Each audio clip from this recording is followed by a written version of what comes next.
Hey everyone, it's Saoirse. I had a lot of fun looking at my 10 favorite books, so I thought, why not do a video where I talk about my favorite childhood books. This is kind of difficult because I don't remember things very well. I know some people can remember their whole childhood very vividly, but I picked books that really stood out to me when I looked at my shelf and I tried to remember what gave me a good feeling when I was a kid. What was I really into? What did I get obsessed with? Because I got obsessed with things very easily and still do. So we're in the library today because this is sort of my homage to childhood, this room. It's very girly and pretty and light and fun and different from my usual weird dark aesthetic. Not that I'm like, you know, if you've seen my lounge videos, you'll understand what I mean. But I picked 12 books today because, like I said, kind of hard to remember things, so I had to add a couple of extras. Yeah. So let's get into it. I was very into a few things: science fiction and historical fiction and fantasy. And as I got older, I started to read a lot less genre fiction and a lot more literary fiction. And when I was a kid, I remember saying, I don't get why people would read realistic fiction. You know, I can live in reality every day, so why would I want to read that? And I used to be on the Battle of the Books team, Sunshine State reading list. I was the captain of the Battle of the Books in elementary school. I did it throughout middle school, I think. And we actually went to state, was it state or county? I don't know, it was televised, and I was up there with the buzzer answering questions about the 15 books that we had to read. And a lot of those books were just fiction, they weren't genre fiction.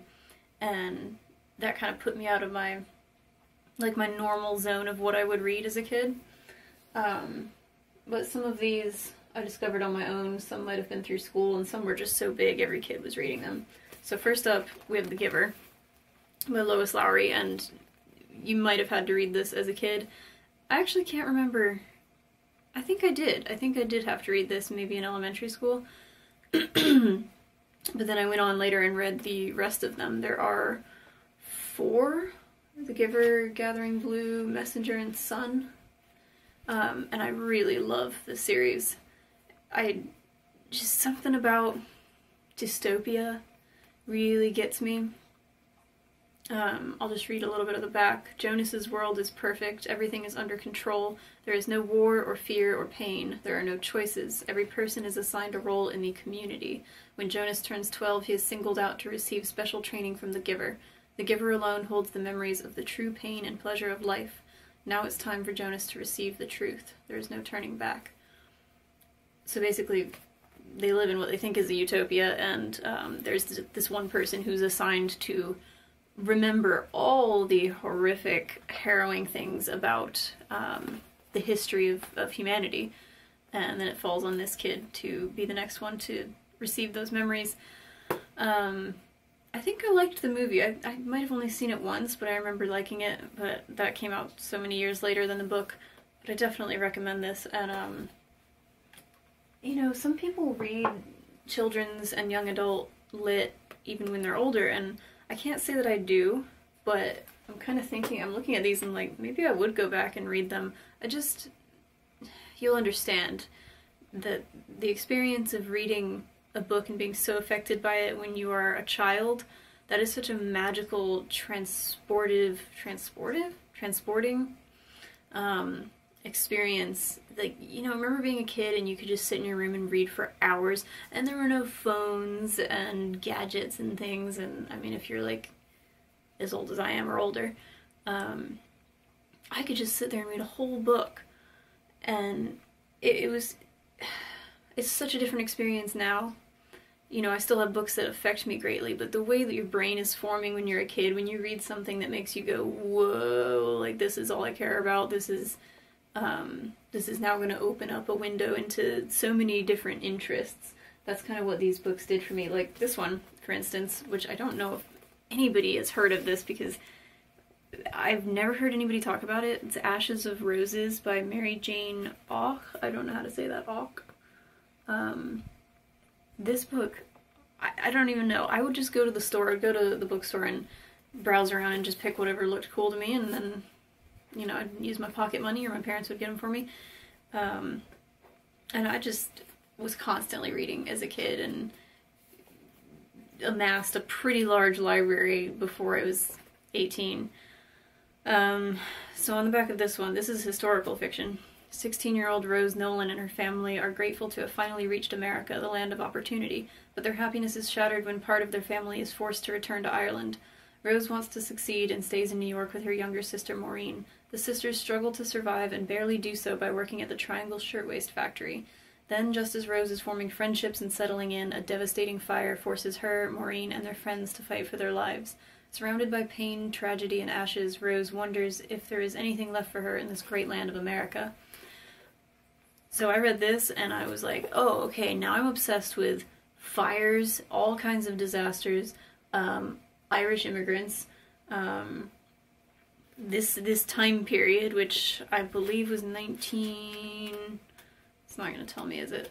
It's early 1900s. Don't quote me. But yeah, I got obsessed with this whole disaster itself and like workers' rights and, you know, how can you keep a bunch of women locked in a building when there's a fire? I mean, they locked them in so that they couldn't steal things during the day.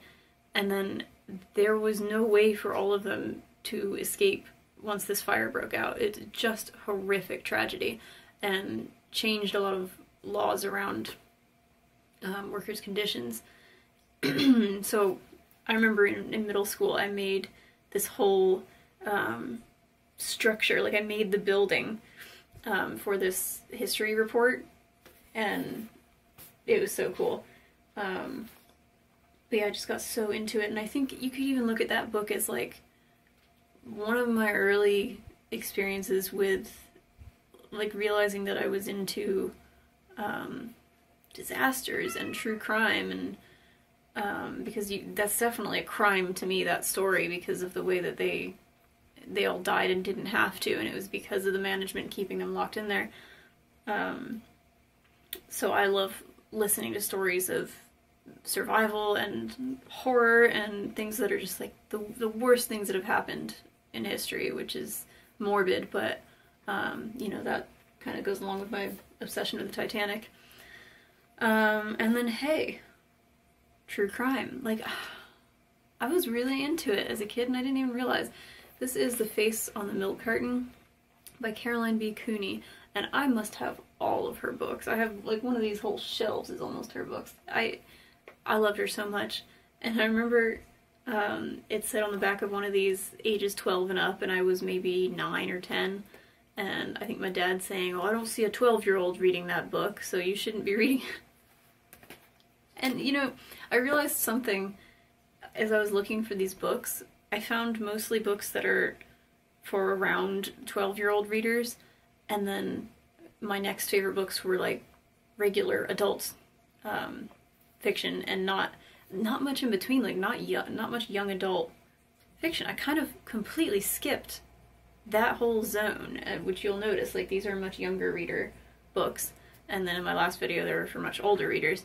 I think when I was a teenager, I just skipped right into reading adult novels. That sounds like, I mean adult novels. No, I just mean for older readers.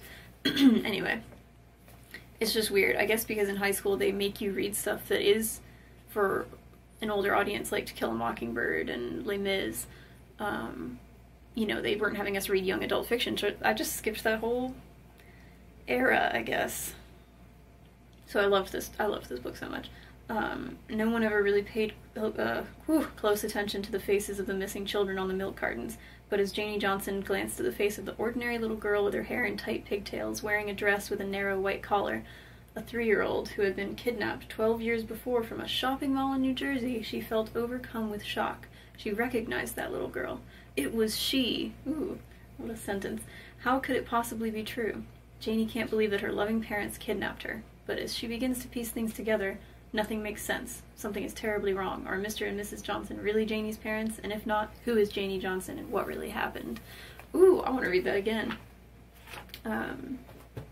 Love that sort of thing.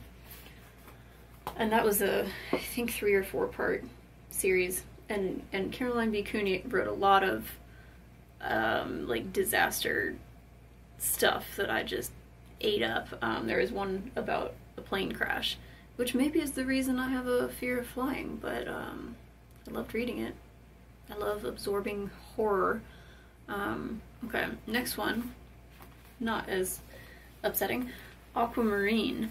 A lot of you probably remember this, and I know there was a movie. I don't really remember the movie because I read this way before that, and I remember sitting in my room and I would read this entire book in one go. I mean, it's pretty short. It's about 100 pages, and like, look at, there's so few words on the pages. I'll read the back. Haley and Claire are spending their last summer together when they discover something at the bottom of the murky pool at the Capri Beach Club. There in the depths is a mysterious and beautiful creature with a sharp tongue and a broken heart, a mermaid named Aquamarine who has left her 6 sisters to search for love on land. That sounds familiar. Now as this mythological yet very real being starts to fade in the burning August sun, a rescue is begun. On the edge of growing up during a summer that is the hottest on record, Haley and Claire are discovering that life can take an unpredictable course, friendship is forever, and magic can be found in the most unexpected places. So as a kid, I was obsessed with swimming and playing mermaids, and, you know, I lived in hot Florida, so I guess this just really resonated with me. Oh my god, cover photo courtesy of Wikiwashi Springs? That's not far from where I live. That's where they have mermaids. Oh my god, that's really cool. Yeah. Next one, I think everybody will know. A series of unfortunate events. I just picked the first one because I don't know which one was really my favorite out of all 13. Yeah, you probably know this one. Dear reader, I'm sorry to say that the book you are holding in your hands is extremely unpleasant. It tells an unhappy tale about 3 very unlucky children. Even though they are charming and clever, the Baudelaire siblings lead lives filled with misery and woe. From the very first page of this book, when the children are at the beach and receive terrible news, continuing on through the entire story, disaster lurks at their heels. One might say they are magnets for misfortune. And so on and so forth. So because I like depressing things and clever things and, I don't know, just kind of like this narrator is so iconic, and I liked that he would be really obvious about what he was writing, but really clever at the same time.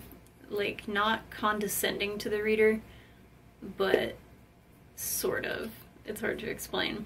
But he would always say fancy words and then explain which is a word, which in this case means blah blah blah, and I like that. I like vocabulary.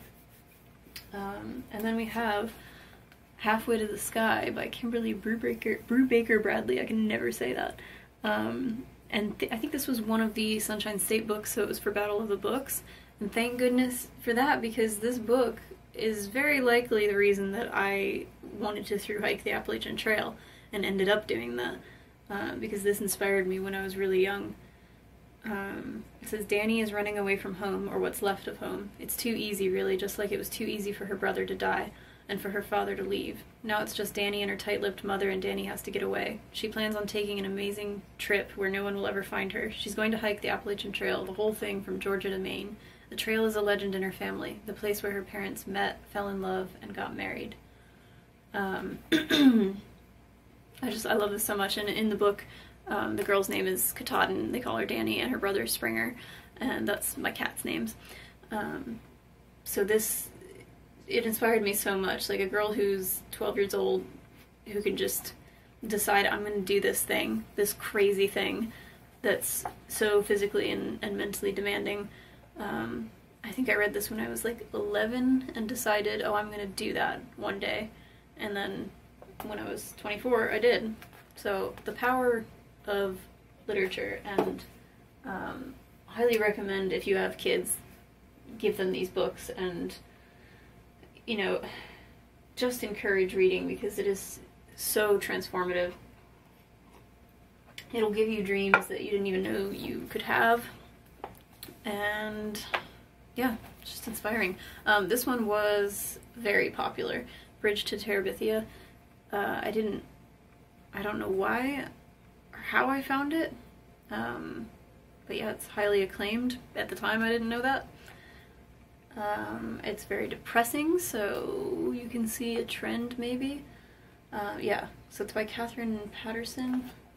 Jess Aaron's greatest ambition is to be the fastest runner in the 5th grade. He's been practicing all summer and can't wait to see his classmates' faces when he beats them all. But on the first day of school, a new girl boldly crosses over to the boys' side of the playground and outruns everyone. That's not a very promising beginning for a friendship, but Jess and Leslie Burke become inseparable. Leslie has imagination. Together she and Jess create Terabithia, a magical kingdom in the woods, where the two of them reign as king and queen, and their imaginations set the limits. Then one morning a terrible tragedy occurs. Only when Jess is able to come to grips with this tragedy does he finally understand the strength and courage Leslie has given him. Yeah, extremely tragic. And I remember the movie vaguely, which again was years after I read the book, and I think it was just like too fantastical for me, and the book felt more grounded. I don't know, these are all like recovered memories coming up. I don't have very firm recollections. This though, whoo! If you wanted to pick a book to just like say this was my childhood, at least, you know, my 3rd grade year. This totally defines my 3rd grade year. This was when I was in 3rd grade, this book came out, and everybody was reading it. Even the kids who didn't read, we were all into it, and that was such. Never mind, this did not come out when I was in 3rd grade. The movie, I think, came out when I was in 3rd grade. This came out a few years before that, 1998. So, yeah, it must have been, the movie came out and then everybody went nuts for the book, and I think this was in Battle of the Books. But, oh my god, this book. Yeah, we got in trouble in 3rd grade because there was a website for the movie where they had games and stuff, and you could, like, walk across the desert and dig stuff, and one time during, like, a silent time, somebody's game went off really loud, and the teacher was so mad she banned us from playing the game ever again. It sucked. Okay, Stanley Yelnats is under a curse that began with his no-good, dirty, rotten, pig-stealing great-great-grandfather and has since followed generations of Yelnats. Now Stanley has been unjustly sent to a boys' detention center, Camp Green Lake, where the boys build character by spending all day, every day, digging holes exactly 5 feet wide and 5 feet deep. There is no lake at Camp Green Lake, but there are an awful lot of holes. It doesn't take long for Stanley to realize there's more than character improvement going on at Camp Green Lake. The boys are digging holes because the warden is looking for something. But what could be buried under a dried-up lake? Stanley tries to dig up the truth in this inventive and darkly humorous tale of crime and punishment and redemption. Oh my god, I love this book so much. I read it so many times. You know, I should read it again. And I watched the movie about 5 million times. It's got Shia LaBeouf. If you have not seen it, what are you doing? Go, right now. Fantastic, fantastic story. You know, you've got historical fiction aspects, you've got modern struggles of being a kid and having a hard childhood. It's just so good. Okay, next up we have Coraline. This is a spooky one, and the movie at first disappointed me a bit because this is supposed to be, I believe it's set in England originally, and then they set it in the States in the movie. I was like, why would you do that? But it says, in Coraline's family's new flat are 21 windows and 14 doors. 13 of the doors open and close. The 14th is locked, and on the other side is only a brick wall, until the day Coraline unlocks the door to find a passage to another flat in another house just like her own. Only it's different. And she finds that there's this whole other, like, dimension where she has her other mother and other father, and they have buttons for eyes, and they want to change her into being like them and keep her there forever. It's just so imaginative and weird and dark, and I really loved it. I really loved it. It's got spooky illustrations too, but wait, here's a cat one. No, that's not a cat, that's a rat. Ah! That's not what I wanted. Is this the cat? Here's the cat. Ah! Love that one. That one was very popular too. And this, oh my god. Every one of these is like bringing up such good memories. The City of Ember. Oh yeah, that was by Neil Gaiman, by the way. And Holes is Louis Sacker. I've never been able to say some of these names. Jean Duprow, City of Ember. This was a big part of my love for science fiction, I guess you could say. Also dystopia. So basically, let's see, citizens of Ember shall be assigned work at 12 years of age. Lena Mayfleet desperately wants to be a messenger. Instead, she draws the dreaded job of pipeworks laborer, which means she'll be working in damp tunnels deep underground. Dune Harrow draws messenger and asks Lena to trade. He wants to be underground. For as long as anyone can remember, the lights of Ember have kept the endless darkness at bay, but now the lights are beginning to flicker. So basically, these people live underground and have no idea. And it is such a fascinating concept, and for me as a kid, I was just like, what? Like, people, like, the world was ending and these people moved underground, and now they're just finding out, like, generations later, oh my god, we're underground, like, we didn't even know. And, you know, what happened to make the world end, basically. And I can't even remember, there's 4 books in this series, so I don't even remember what happened, but I know it was just, this was a huge one for my imagination. I loved it so much. And this is another one where I just don't really remember the movie. I think it's got Saoirse-Ibarguen in it, I think. And then I picked The Hunger Games. I read this when I was a lot older, actually, probably around 18. But I, again, like sci-fi, dystopia, and I think everybody knows about this story. In the ruins of a place once known as North America lies the nation of Panem, a shining capital surrounded by 12 outlying districts. So the capital makes one boy and one girl from each district participate in the Hunger Games, where they fight to the death on live TV. And that's just kind of like a good commentary on our world. I loved it, and I really loved those movies. Those were great. I think what happened was I read the books because I knew the movies were coming out and I wanted to read them first. I got cut off there. So I had to pick one of the Harry Potter books because these were just kind of the biggest part of my childhood reading life, I would say. And that's the same for many people that were born in the 90s, I'm sure, and even now. So I picked Goblet of Fire because I remember like really being so excited about the other schools coming for the Triwizard Tournament. I just love when a magical universe, or any universe, kind of expands, and so then we got to see witches and wizards from other countries, and that was thrilling for me. And it's so fun to go to the Harry Potter park at Universal, and you can see the people from Durmstrang and Beauxbaton do their little show, and I don't know if they're doing it anymore, but it's pretty cool. I was always very jealous of the French girls' beautiful outfits, and I think I was a little bit in love with Fleur Delacour. Yeah, I loved this story. It was hard to pick because I really liked Order of the Phoenix, just because it was the longest and it had so much in it, but as far as just, you know, a wild time and interesting things happening that had a bit of an upbeat feeling, because a lot of it gets very dark. I liked this one. Obviously the ending is very dark, but yeah. So that is all I've got for today. 12 books. And some of these were so formative, and some were just very gripping for me, and I'm pretty sure I read all of these more than once. So I'd love to know, like, what are your favorite childhood books? Did you also weirdly skip the young adult reading phase somehow? What are your thoughts on children's and young adult books now versus when you were younger? It is interesting when you go to the store to see how all the covers sort of are the same. You know, once Twilight came out, it was like, oh, all of the covers have this, you know, fantasy vampire romance feel. Interesting. I did read Twilight. Did not include it in my favorites, but I liked the movies. They're campy, they're fun.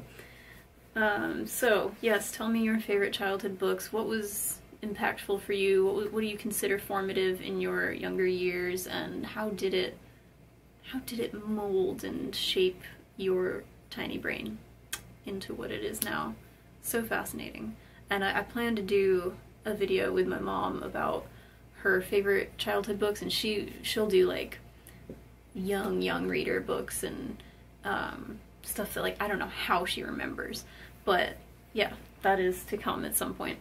Anyway, thank you so much for watching, and I'll see you all next time. Happy reading.